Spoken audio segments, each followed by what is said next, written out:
Let's welcome Mr. Jacob, who will be taking us through human rights chapter. Thank you very much. Yes, you wanted to screw my name. My name is Jacob Odame-Baiden. Yes. And okay. It's okay. Yes. And I'm going to look at human rights in the digital age and narrowing down on what we call the Human Rights Charter. Okay. So this session, let me tell you something. In your engagement, and you would learn today about different ways by which you can engage within the IG ecosystem. But we have the Internet Governance Forum. Now, in the Internet Governance Forum, yes, we know we meet annually, and then we discuss all these topics. But to work within the forum, we have something called the dynamic coalitions. Now, the dynamic coalitions touch on several, areas of interests.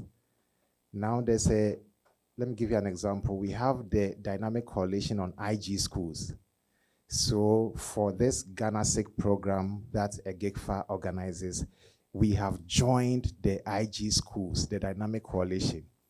And in these IG schools, you have similar schools who are members, and they share and interact and share experiences, okay, how you can effectively organize successful IG schools, curriculum, and the methodologies of teaching. Then we have the dynamic coalition called the IRPC. So that's the IRPC is the Internet Rights and Principles Coalition. Now, I happen to be a member of this coalition. GhanaSIG is a member of this coalition, and I'm a leader in that coalition. Okay? So, as part of my leadership role in that coalition, I have an added responsibility of being the African regional coordinator, and I need to look for forums like this to champion the coalition's work. Okay, so in as much as I want to talk about digital rights, I would, focus on the output of the coalition, the work of the coalition over almost a decade now, which is the Human Rights Charter. Please, do we get it? Excellent. So let's go. This is what yes, I copied what people have done today, yesterday and today. So this is just a summary so that you can know my background. Okay, I describe myself as a tech lawyer.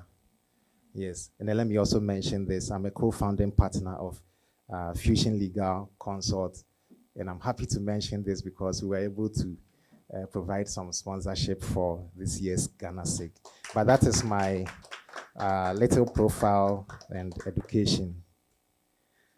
Now, so I am not so much into PowerPoint, so I try to, make it a bit colorful. So this is the outline. I'm going to tell you what the IRPC is, then how the IRPC is situated in the IGF, and then we'll look at human rights in the online environment. We will look at the genesis of rights, okay? That is the work of the UDHR, the Universal Declaration on Human Rights. And then we are going to look at the charter, what the charter is, okay? And then what we've been able to achieve through the charter. Okay, so this is for people who like simple things. This is the outline. Now, can we begin? So what is the IRPC? The IRPC, it's an acronym for Internet Rights and Principles Coalition. Like I've told you, it's a dynamic coalition.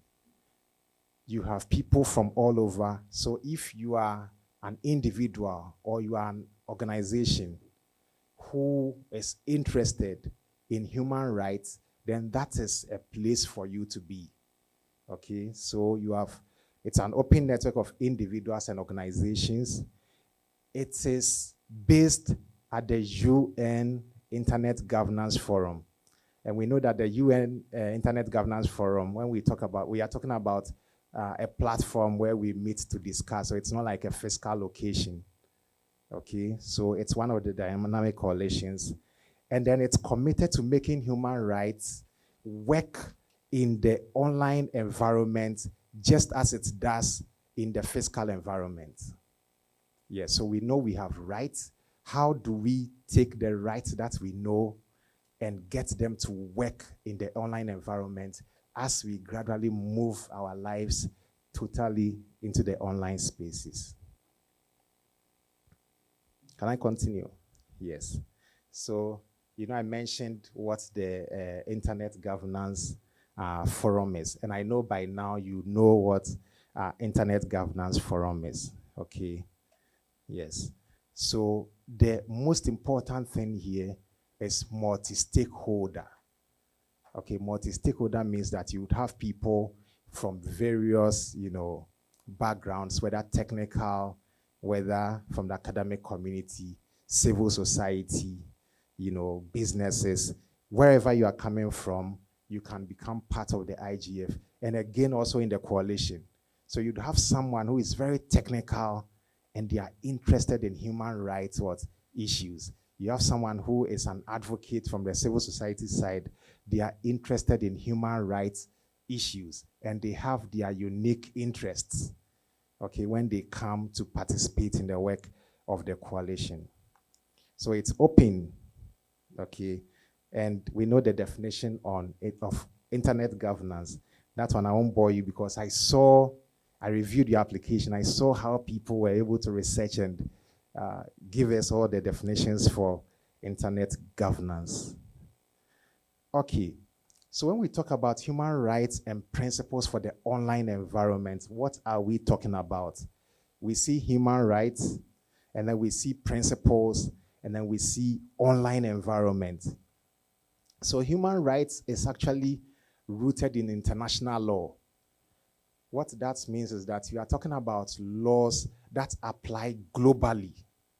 Okay, so when you talk about international law, you are talking about those laws, for example, treaties, okay, government state to state or multi-state expect that these laws would be able to work across, and that is what we mean by international law.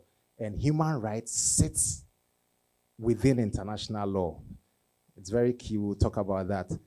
And then we also talk about principles. When we talk about the principles, we are talking about some processes or guidelines, okay, to frame the laws or the human rights laws.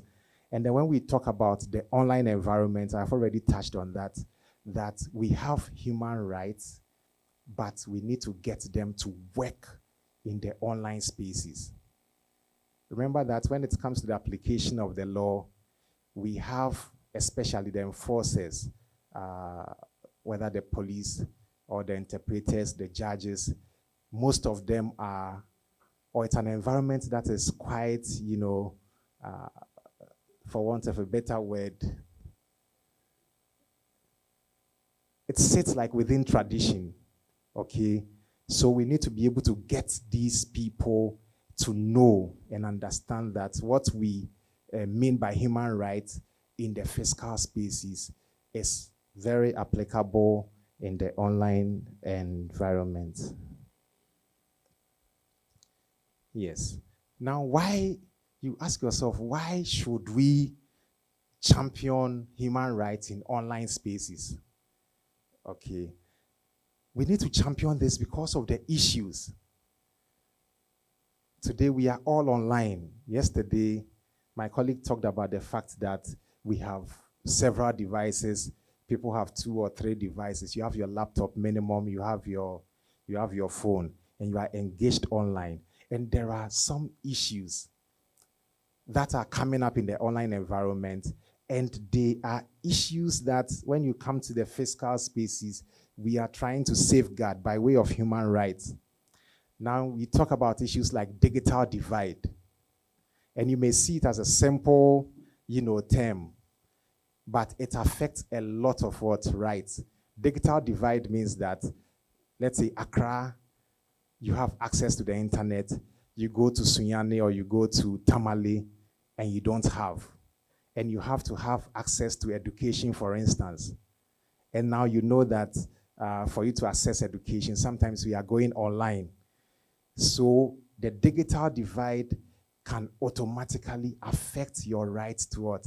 To quality education, health, for instance, where, through telemedicine, that remote community in the Upper West or somewhere, Tumu or somewhere, where we could maybe transmit information for doctors or health workers over there to be able to do or implement some procedure, they are cut off. Okay, so these are issues. Issues about internet shutdowns. Yesterday we heard about internet shutdown, where people cannot mobilize, and especially when we talk about the political season, sometimes the government in power would like to, limit dissenting views, or they don't want their issues to go out there. They turn off the internet, and it affects people's rights to assembly, for instance. Okay, so these are issues. We'll talk about them: online censorship, hate speech, surveillance, and the rest. We need to talk about it to make sure that people are aware. Okay, we need to advocate. People are aware, create awareness to help promote change. Okay, now we want to ensure that people know their rights and enjoy them in full, wherever they are, whether online or offline. Okay, now let me talk about this.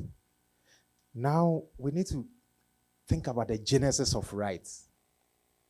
Okay, because if we understand this, we will know why we need to be able to safeguard our human rights.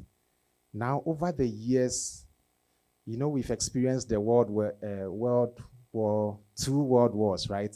So 2014 to 2018, First World War. And then the Second World War, which ended around 1945, I think. Now, that Second World War, when it ended, people sat down and counted their losses. We saw one of the most, atrocious atrocities. People butchering people. That is when we had the Holocaust. That millions of Jews were killed. Okay, so the whole concept of human dignity and human rights was suspended. So when the war ended, then they formed the United Nations. And what inspired the formation of the UN was not just to prevent further wars, but to safeguard human dignity because of what happened. Okay, so once the UN was formed, their first task was, how do we develop the first universal Bill of Rights to guide how we live as humans? Okay, so they set out to work. I was led by the widow of Franklin Roosevelt. Her name is Eleanor Roosevelt. So aside being the first lady, she was someone who championed human rights, did a lot of activism. So they saw that she's someone, and she spoke several languages. Okay, so she could easily, engage with several leaders, several languages, and be able to articulate and get input. So she led the team, and they came up with the Universal Declaration on Human Rights. And in 1948, December 10, it was passed. Okay, so let me just run through some of them so that as we go, you would understand. One is what?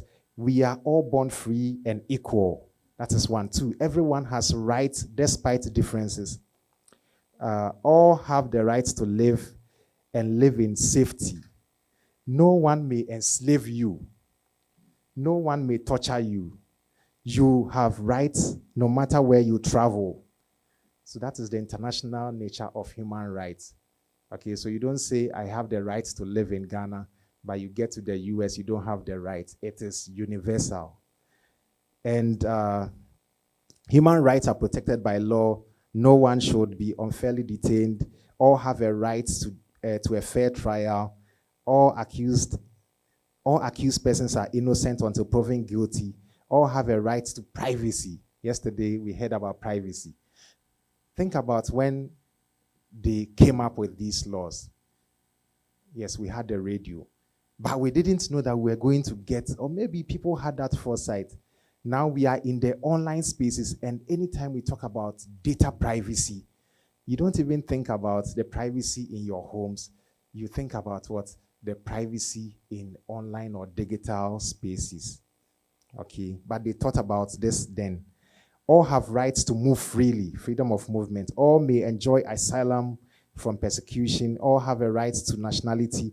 All may marry and establish families. All may own property. All may think freely, okay, including religion. All may freely express their opinions. All may assemble, freedom of assembly. All may participate in governing. So you can become part of the political process. And then all have right to dignity and social protection. All have rights to rest and leisure. All have rights to education, intellectual property, and so forth, and so on. So the members of the UN then, they all unanimously approved.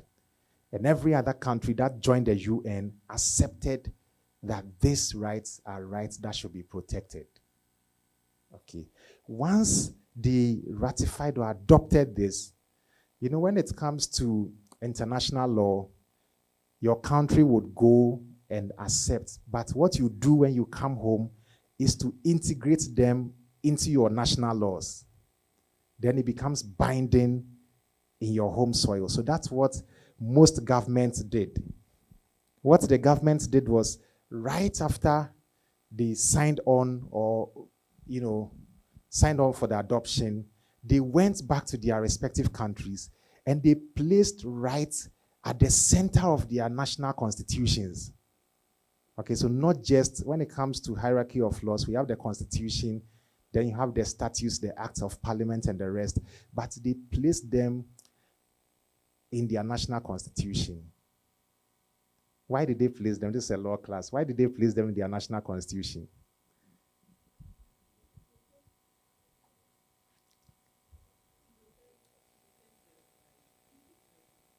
And it's kind of entrenched. It's Yes. difficult for someone to change. Yes. Yes. Please put your hands together for her. Yes. Yes. Yes, that's Esquire. Yeah, that's my lawyer. So that's very important in the national constitution, because the provisions in the national constitution are entrenched. It's not easy to change. Okay, before you make changes, you have to go through referendum and all the processes. Very expensive. People must vote. So they went and then they placed them in the national laws. So there's something called the famous chapter 25. Now, when you go to several countries in their national laws, you would see that chapter 25, or no, chapter 5 of the constitution, their constitution, including Ghana, is dedicated for rights. Okay. So, for example, you look at our own Ghana constitution, you look at Article 13, rights to life. Okay, you see the corresponding, clause in the Universal Declaration on Human Rights. Personal liberty, Article 14, respect for human dignity. Article 15, equality and non-discrimination, Article 17. Article 18, Clause 2 is what? On privacy. Yesterday we talked about it. And then you have Article 21, freedom of expression, freedom of opinion, freedom of association. Okay, Article 21, Clause 1D. And then rights to information. Again, Article 21, rights to education. So you see all these rights now in our national constitutions and several other national constitutions. And then we went further to expound on these rights in our statutes. So, for example, today you have several technology laws. Okay, you cannot share information. You just receive information, you share it anyhow. There is a law that can what? That can hold you down. we have human rights what? Acts. So they are deriving their sources from what? From the Constitution. Okay, and these rights, they cut across, so we've grouped them into economic rights, social rights, civil rights, we've classified them that way. Please, are you following? Yes.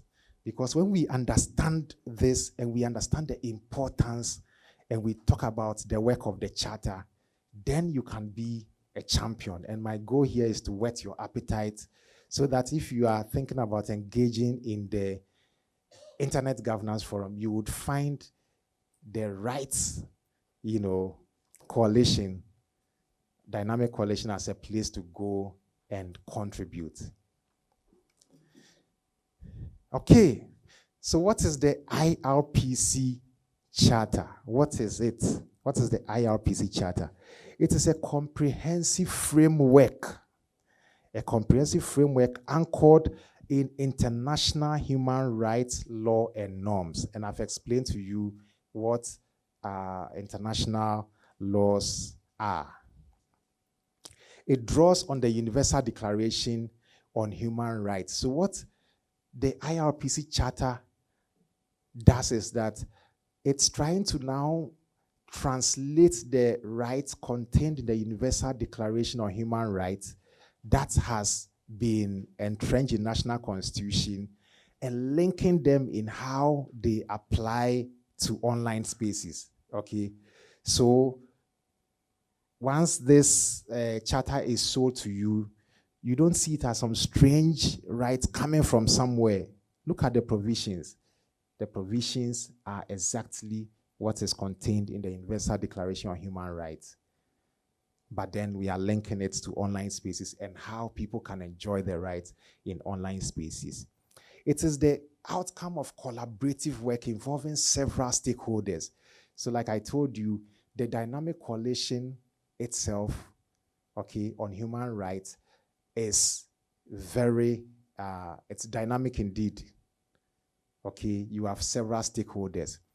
Now, this coalition contributed, all these stakeholders contributed in drafting and then suggesting and then editing. And then when they came up with the draft, they shared it with the wider IGF community, other coalitions, to take a look and then make their input. Yes, so it's a very comprehensive document. Now, it addresses government. We believe that governments have the power, okay, to make laws. And when we talk about the government, we know that, the various arms of governments, they all constitute government. But then it also addresses the business or the private sector, okay, because there's this global standard called the Protect, Respect, and Remedy Framework, okay, that was developed within the UN system to safeguard human rights in the business environment. Okay, so it addresses businesses, it also addresses governments. So that is the IRPC Charter, or for short, the Human Rights Charter, what it is. Okay. Now, what is the purpose of the Charter? And why did the coalition dedicate their time to generate or to create the Charter? We wanted a shared reference point for dialogue and cooperation. It is not binding, but then to get legislators or to get governments to think and know how they can apply laws and translate them to fit the environment, we needed some reference document or a reference point. And that is the purpose of the Charter. Okay. It is an authoritative document for framing rights-based norms for the online environment. Okay. It's a policy making and advocacy tool. So you can pick it and then look at the provisions and then use that for advocacy. So if you're an activist and then you want a source like document which is trusted, and then you can make references to advocate when you see that certain rights are being infringed upon, human rights are being infringed upon, within the online framework, you can use that document for your work. Please, are we okay? Yes. Now, maybe because of time, so what I've done is I've shared a copy of the IRPC charter with you. Let me see if you've not received it. You've all received it. Yes. So maybe you can open it. But I need you to go back and then study. It's a lot, right? So I need you to go back and then study. Yes. But what happens is that, you know that, is it 1 minute elevator pitch? So we have 21 articles within the IRPC charter. That is very elaborate. And then we've summarized it into 10-point principles, okay, to quickly use that to engage someone when you have like a very short time, okay? But it's elaborate, 21 articles and clauses, okay? So maybe let's quickly go through the 10 principles. So we have what? Universality and equality. All humans are born free and equal in dignity and rights, and which must be respected and what protected and fulfilled in the online environment. Then we have rights and social justice. The internet is a space for the promotion and protection and fulfillment of human rights and advancement of social justice. Everyone has the duty to respect the human rights of others in the online environment. So if you are thinking about cyberbullying, and you have to know that you are infringing on this principle. Then we have accessibility. Everyone has an equal access or equal right to access and use a secure and open internet. The internet is open. But then we need to make sure that we are using a secured internet. I put something there, or I send something to you, to your inbox, and it should work in such a way that it will not go to everyone. Do you get it? So these are all principles. Now, yes, we have what happened? Okay. Yes, we have expression and association. Let me read that one. Everyone has the right to seek, receive, and impart information freely on the internet without censorship or other interference. Everyone also has the right to associate freely through and on the internet for social, political, cultural, and other economic purposes. Are you following? Yes. Then we can discuss. 4, expression and association. Now, when we talked about the Declaration on Human Rights, we saw freedom of expression. And then we came to our national laws, the Constitution. We saw freedom of expression. Now, we are trying to apply this in the online environment. So this principle says, everyone has a right to seek, receive, and impart information freely on the internet. Okay? Without censorship and other interference. You have some issue, tell us. Yes.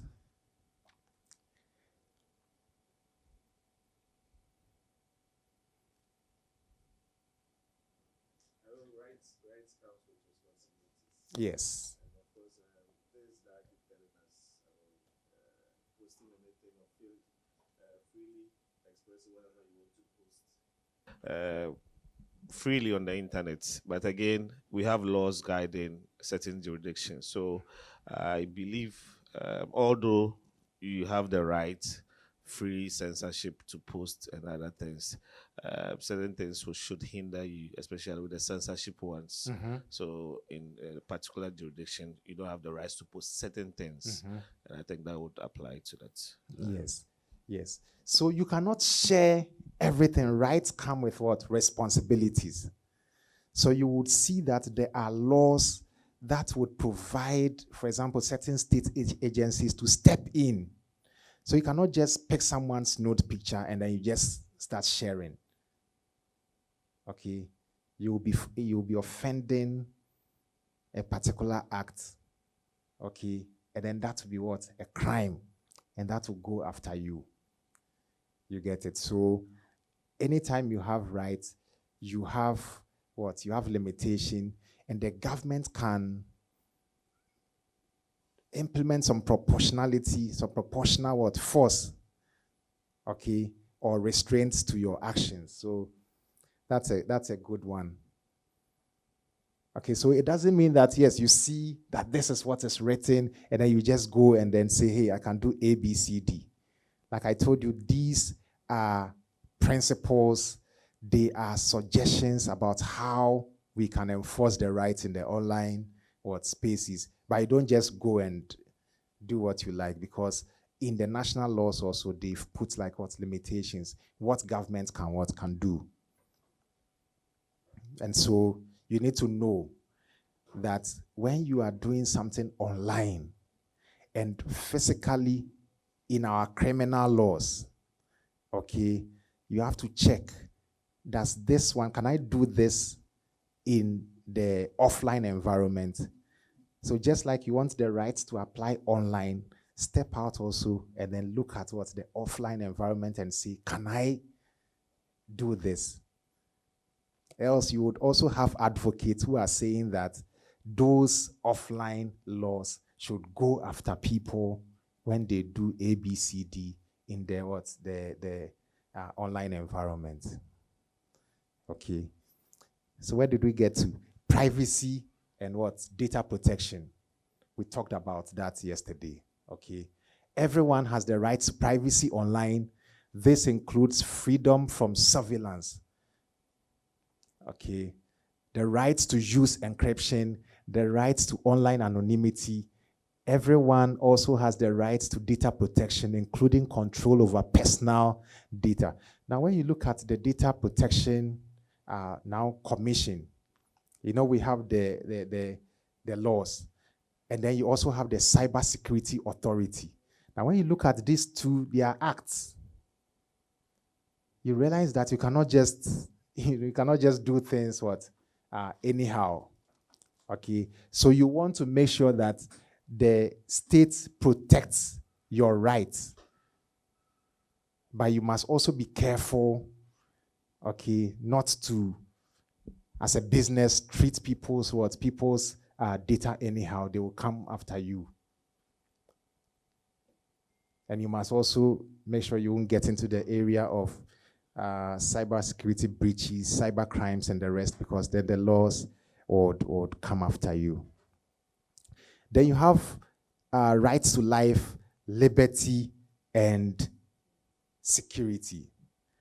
The rights to life, liberty, and security must be respected, protected, and fulfilled online. These rights must not be infringed upon or used to infringe other rights in the online environment. You have diversity, cultural and linguistic diversity on the internet must be promoted, and technical policy and innovation should be encouraged to facilitate plurality of expression. Okay, so we need to respect diverse opinions, diversity on the internet. And then net neutrality. Who knows what net neutrality is? It's a form of discrimination, yes.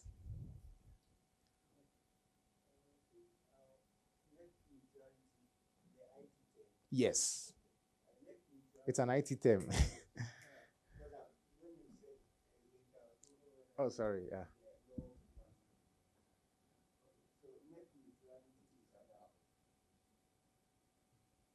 So it's about how the internet can be open for all, and so that certain group of people cannot have full control. So let me use an example. For example, if MTN decide to invest into 5G, and government doesn't step in terms of control, then it happens that the whole of Ghana, everybody is now using MTN. Then you want to go into the internet, then MTN decide that anytime you search about the Bible, it takes, let's say, 5 minutes before it comes. But when you search about LGBT, it comes within a second. So with that, MTN will be able to either control everybody to now believe in certain things. So with net neutrality, you try to make sure that the internet is not being controlled by one person. So make sure that everybody has their way of handling the internet. Thank you. Yes. It deserves an applause. Yes. Yes. So in the pure legal term or human rights term, we'll be talking about what? Discrimination, for instance. But net neutrality, yes, tries to what? Address the issue of discrimination. We search and then we are able to what? Get the response within the right time, irrespective of what we are searching. That is one example. Another example is that if I promise that I am giving you this speed of internet, it should be the same speed, irrespective of who you are. It is a very contentious matter because from the business perspective, sometimes they try to, do some tiering so that I'm able to sell some speed for you, and then I'm able to limit the speed for another person, especially where I see that this person is a competitor. Okay, yes, they all breach human rights laws. Okay, yes. Now let's look at standards and regulations. Okay, so come again. Yes. The Internet architecture, communication systems, and document and data formats shall be based on open standards and ensure complete interoperability, inclusion, and equal opportunity for all. Yes. So this actually is rooted on the concept of what? Equality, or on the right of equality, and it must apply in the online environment.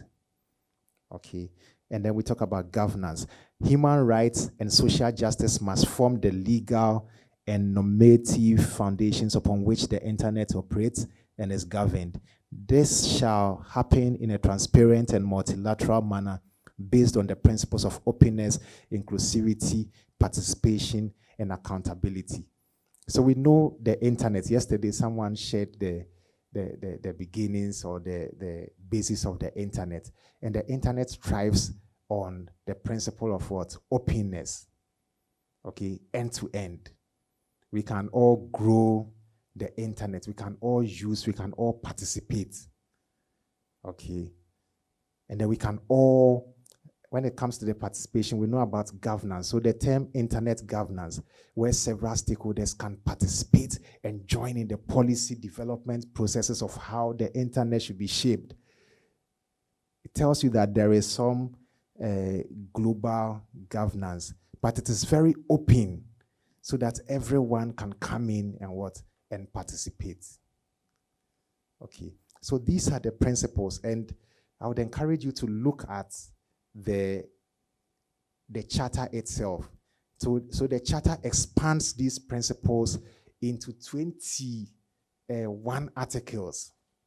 And when you look at that one closely, you realize that it breaks down so that if you are a country and you don't know how to really go about it, it breaks down to the nitty-gritty for you to be able to know what to do. For example, the judicial system. If they don't know how to go about it, it breaks that down. But because of time, we cannot go through all. But the most important thing that I want you to get is that, and agree with me, is that human rights, because our lives today, and you agree with me, nowadays you go to the banks. I went to GCB recently, and GCB is, who was at GCB here? Okay. But I remember some time ago, I lived and worked in Winneba, and the only bank then in Winneba was GCB. And I remember going there to take some coins that my employers will pay me.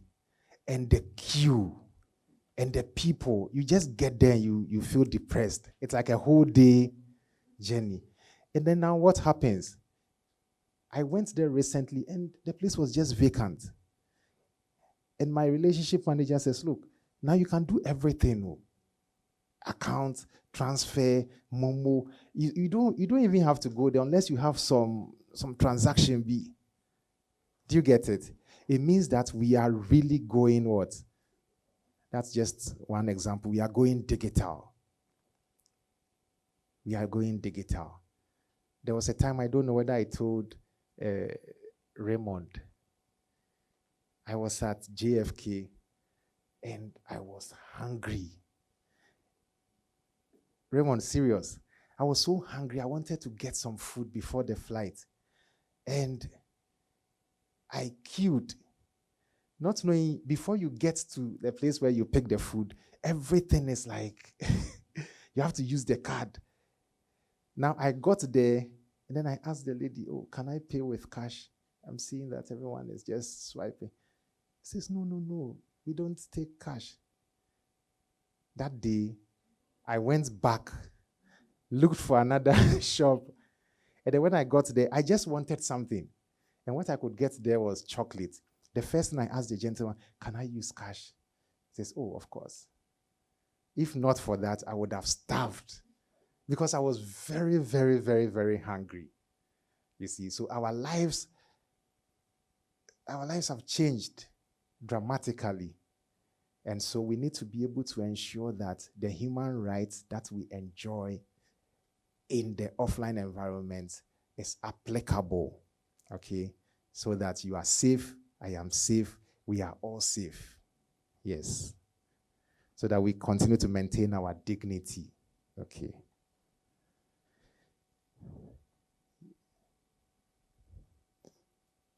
Am I still in control?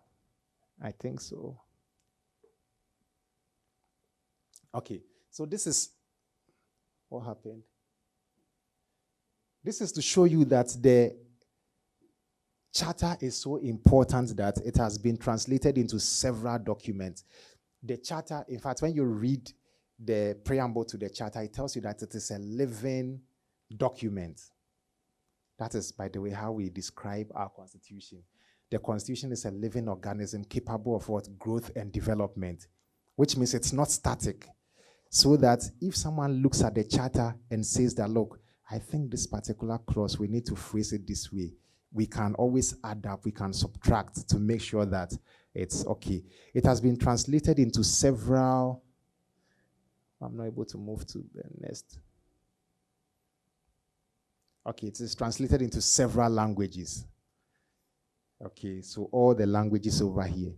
And when you join the IRPC, we are looking for people to translate them into other languages.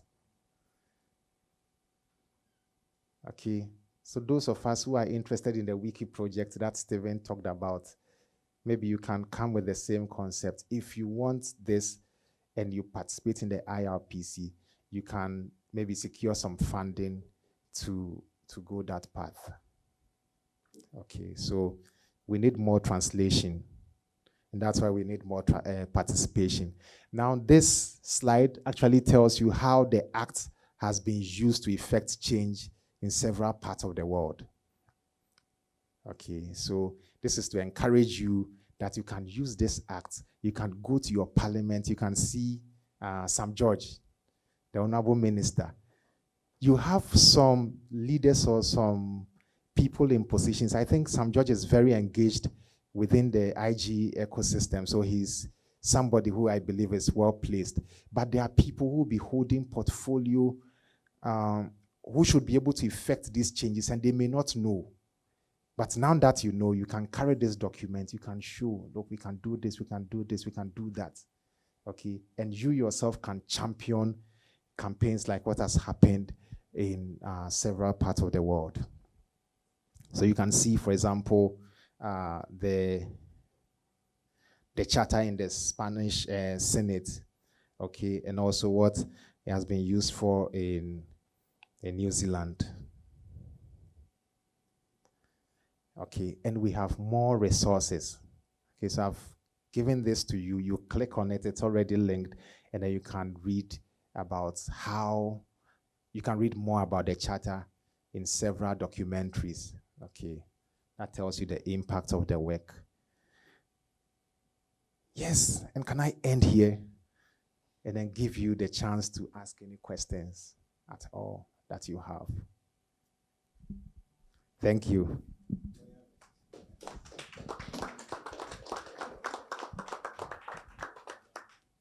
So, hello. Yes. Thank you very much for this wonderful presentation. My question is, I want to know if the charter it's an international instrument. So I want to know if it's binding on all the states, or they've ratified it. I want to know because of the China issue with their internet. So if there is a document like this and they've ratified it, how does that apply to them? Okay, that's a very good question. Now, this document is not binding. Okay, this document can be used for like I told you, it's a reference point. It can be a persuasive document that you can take for your advocacy. Maybe we will get there because it falls within the UN system. And I know people are taking some nice selfies. It falls within the UN system. And one thing that we need to know is that when you look at the work of the IGF itself, it's not binding. Okay, so people go to the IGF, they talk about the issues, but you don't go there as maybe a government member and go and sign something that is binding on you. Yes. Yeah, thank you. Thank you very much for that beautiful presentation. I was really enjoying the presentation. I was focusing on everything that you were saying. You mentioned the IRPC. Yes. How can we get involved from here? That's a very good question, and I couldn't have ended my presentation without sharing. And this year, next month, or this month, we are supposed to have election. I've been doing this work for 2 terms. I think almost 4 years or so. Yeah, so I'm bringing my work to a close. Now you go to Internet Rights and Principles Coalition. No, Internet Rights and Principles.org. Immediately you open, you will see join us. So you can check. Once you go, you would see join. You click join and it will take you to a form where you can subscribe to the mailing list. And that is it. Immediately you sign up, you become part of the mailing list, and every discussions you are going to see, and you can start participating immediately. Okay, is it open to all? It is open to all. So number 1, you should be an individual, or you should be an organization, and you are interested in human rights matters. Yes. I've shared this with you, the document. So when you go to the thank you page, the last page, when you go to the thank you page, you would see Internet Rights and Principles.org. So you just go to this URL. So this one is dedicated to the charter. I don't know whether, it routes to the same, but go to Internet Rights and Principles.org. When you go to this page, you would see join. Is it there? Yes. So when you click, you would see a form will open, and I entreat you. You know, every year after this session, I'll get a call and say, what happened? We've seen a jump in our membership. And it's because of me doing my work. Yes, through EGIGFA. Yes, so please sign up. You would love being there. There are a lot of documents. Every document that is developed, especially from the UN, they want to get perspective of, you know, people, experts in human rights. They would send a document for us to review before it goes. Okay, so it's a place where you get to learn and contribute. Yes, my sister. Yes.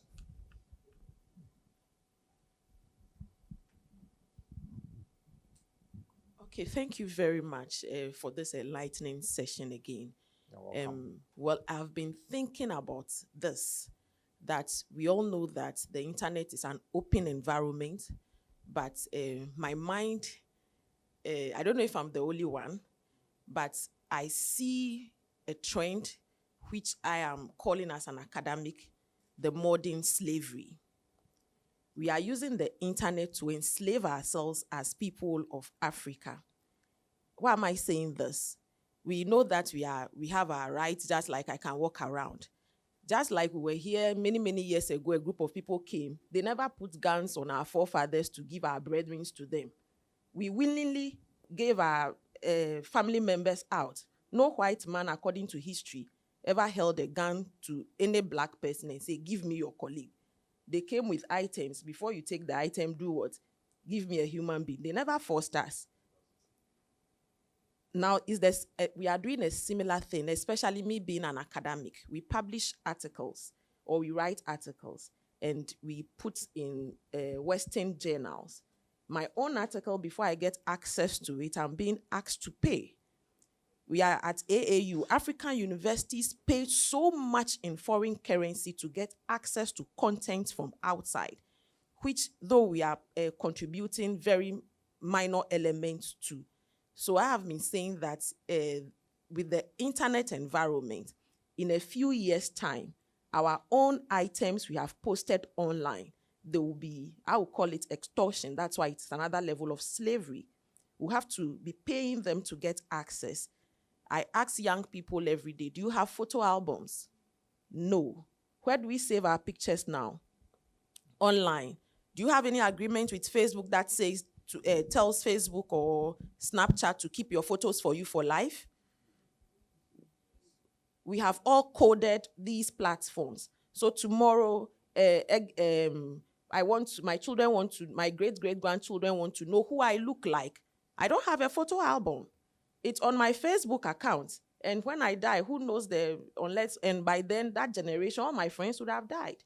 So how are we going to get content that we ourselves have posted online?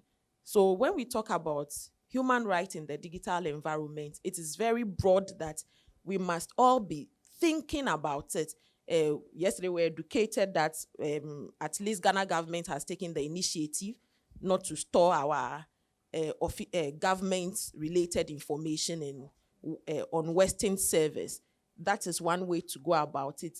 So in our own little ways, we should know that it's, for me, I can read a mind behind what is happening in the West.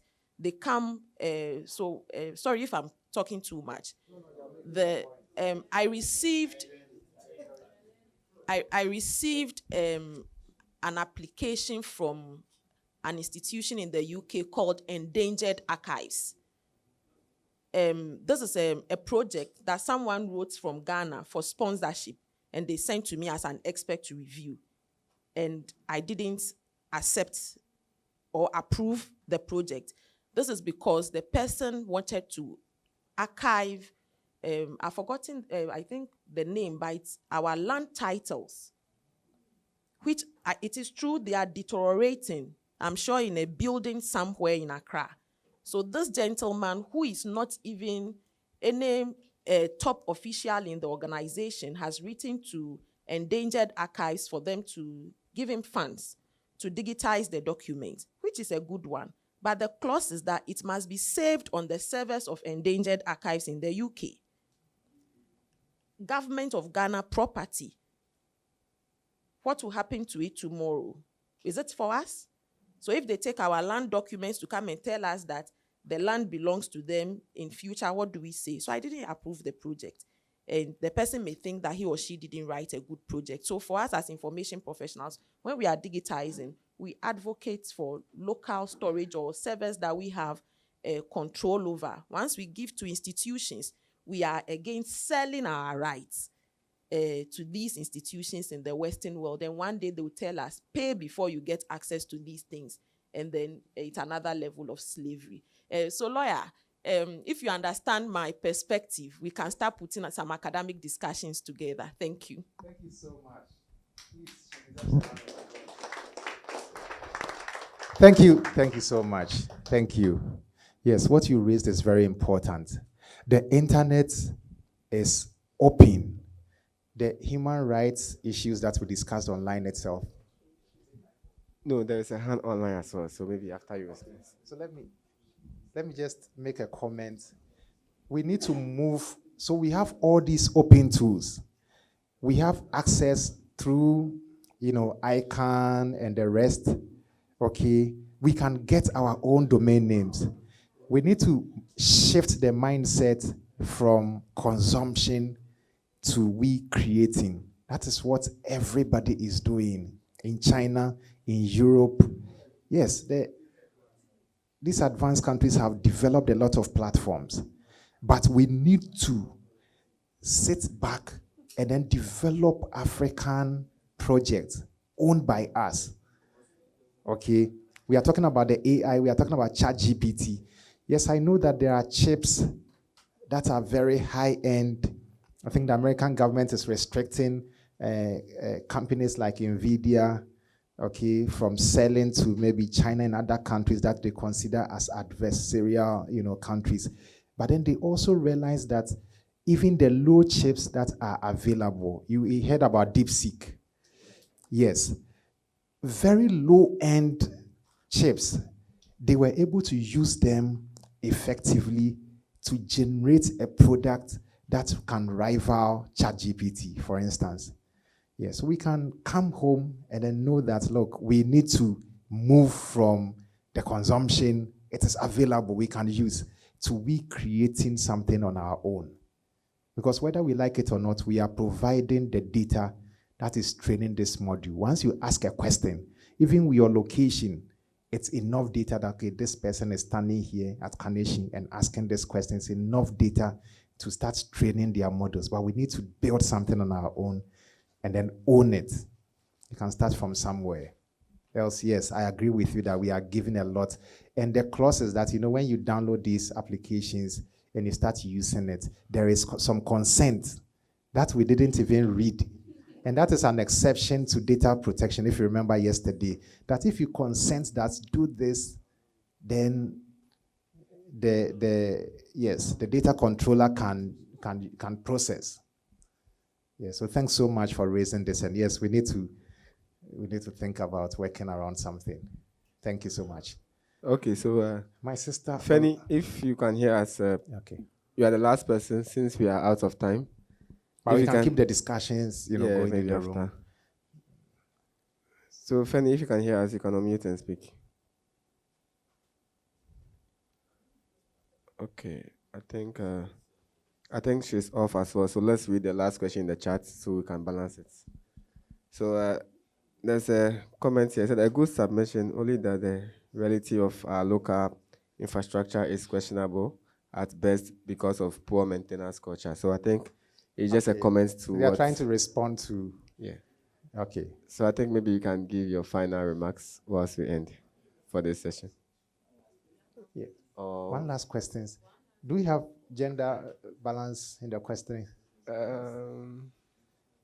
Okay. Moderator, please, you nominate who is... No, you've spoken already. Since you don't want... Okay. Hey, moderator. Thank you for the presentation.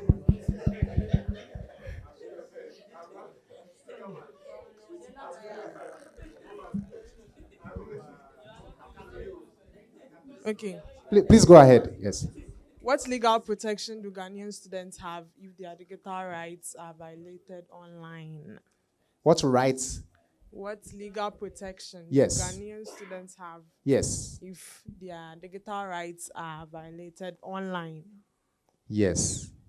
So we have laws in this country. One of them is the Data Protection Act. One of them is the Cybersecurity Act. Okay, we have the Electronic Transaction Act. In these acts, there are provisions.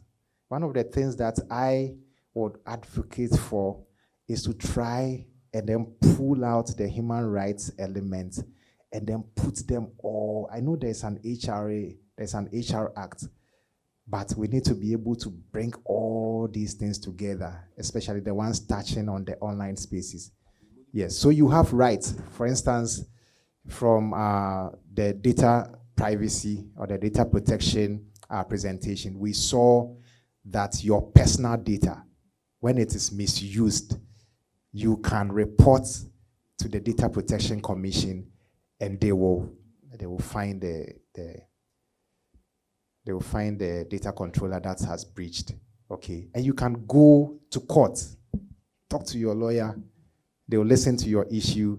They will find the right provision, like the recent court cases that we have seen. Okay, where people have gone because there is a CCTV in the room where the doctor is doing examination. Okay, so we have seen people enforcing their rights. So the laws are there. Yes. So students, like every other person, can enforce their rights.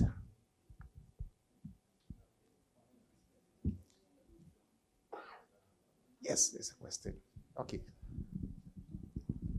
Thank you for your wonderful presentation. My name is Jeffrey.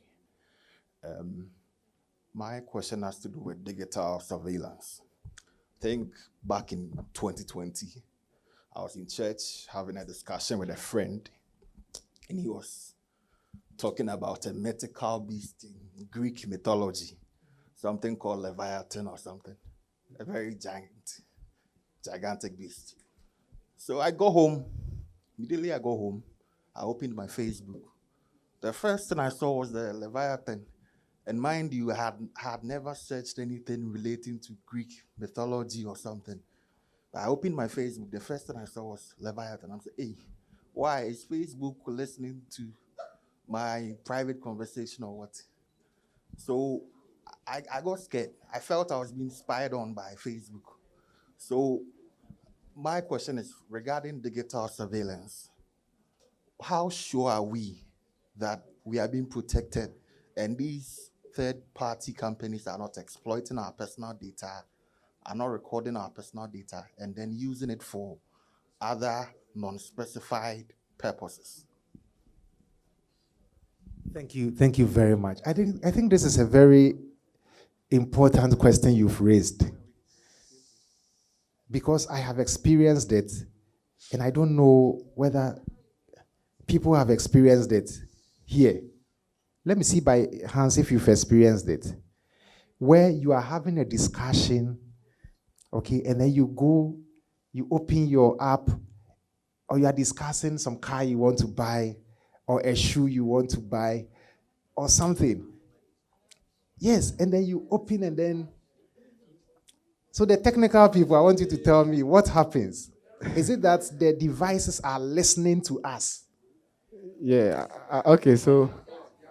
And they are watching us. And they are watching us. Who has used the Grok? You have access to Grok. It's just crazy. Because I was talking to Grok, and then Grok was responding, and then I thought I had, ended the session, and I put my phone down. And then I was talking, and then it just said, hey, what did you say? Yeah, so I won't say I have a ready answer to, but I believe that these devices are listening to us. I think Yes. for the... Yes, you have an answer. Okay. So we actually been listened to. So the truth of the matter is, whenever there's an update, you need to check the terms and conditions. I know we all hate it, but you actually have to do it. For Android, what really helps you, it will tell you the things that is going to give access to. So I deleted Facebook the day it started asking about getting access to my microphone. So for over 7 years, I don't use Facebook and any Facebook associated stuff, because Facebook started it way earlier. Instagram does it, which is also a Facebook thing. I'm only there because my wife always sends me stuff. So you need to be very careful. Only go onto a platform if you need to. If you don't need to, it's better to just open it on your PC, work on your PC, close it. That's it. It is, assume nobody is protecting you, because nobody really has the time to protect you. That's the truth of the matter. The government doesn't have the resources to make sure that each citizen is being taken care of. And the social media people are in there to make money. You are not paying for the social media. So how are they getting money? They are getting money off you. Yes, you are the product. So you need to really consider it very carefully. Every footprint you make online is being recorded. There's an audit trail for every single thing. So don't assume you are being, nobody will protect you. That's the truth of the matter. So protect yourself, especially those who have kids. You need to be very careful. There's been so many instances where people have robbed houses because the kids were like showed their location on Snapchat or something like that. And then the house was robbed. So we need to be very, very careful. Don't assume you are being protected. Do it for him. I want to add a bit to what Frank said. I think after that incident, I wanted to read about it and understand what happened. So what I saw was there's this thing called profiling.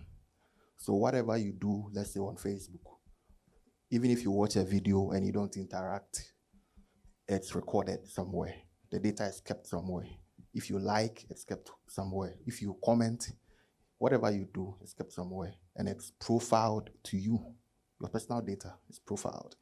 So there's this understanding that if you interact with people, other people, a lot, there's a likelihood that the content they like, you also like, because you are constantly engaging them. Means there's a mutual understanding between you. So content that is pushed to them, it will also be pushed to you, because there's a higher likelihood of you being, liking those things. So they will also push it to you. Not necessarily they are spying on you, but then you have been profiled, and your profile has been in constant communication with this other person. And let's say you attend the same church. So Monday you meet this person, Wednesday you meet this person for midweek session, on Sunday you meet the person at church, maybe on Friday for all night. So like 4 times a week, you've come into contact with this person. Then Facebook, the algorithm will look, this person has been in close proximity, because Facebook will always keep your location. So Facebook knows you are 4 times a week, you are in close proximity to this person. So let's say this person likes to watch this kind of movies. So you are there, and the Facebook will recommend this video to you. Anime. My friends love anime. So once in a while, they bring up anime. So Facebook will say, oh, your friends like anime. Let me push anime content to you. Let me push this content to you. By the time you realize, you also like it. And then Facebook will use your profile to also push your content that you like to other people that are in constant proximity to you. That is something small I read about that. Thank you. Thank you very much. Yes. Last question. Now, this is so insightful. I am learning a lot. No, I think we will just end it here, please. We are far behind time. We are very far behind maybe we time. have a discussion during the coffee so maybe break. afterwards we can do that. We are far behind time. Please, let's. My question is based on the net neutrality. We've realized that the marginalized groups, that, for example, the women here are much lesser than the male, but at least the women, they are getting involved. But with people with disabilities and stuff, I don't know how they will be able to be better included in the IRPC chartered policy and then decision making. Because I think for the past few days, almost all the discussion, I've not really heard much about people with disability, how they are involved in the internet governance. Thank you very much. And I believe there is a dynamic coalition that deals with disability at the Internet Governance Forum. It's very, so when you go through, you would see something on inclusion. Yes. Giving access to all. Okay, giving access to all. So what you have said is very important. We need to find ways of ensuring that especially in the online environment. I know in the physical environment, we would say that, look, give this, build, the staircase should be this or should be that. Yes. In product development, for instance, you'd see what Apple or Microsoft, whether it's on the software side, whether it's on the hardware side, introducing, these elements so that people who have some disability would be able to use the devices. Okay, these are all guidelines that they are following. Yeah, so it's very important. In this meeting, we need to think about disability. Okay, disability access, even to the venue. We need to make sure that we are checking where we are coming to, and then remote participation. Maybe someone needs some, hearing aid or anything. Yeah, so it's very important point, yes. Yeah. Can we end it here? Mr. Moderator, and then we can have a discussion when we go. Thank you so much for having me. And I hope people are already signing up to the IRPC. Okay, good. You'll be approved. Okay, thank you so much, Lawyer Jake, for that insight. We are much grateful. So please, we have snack break now.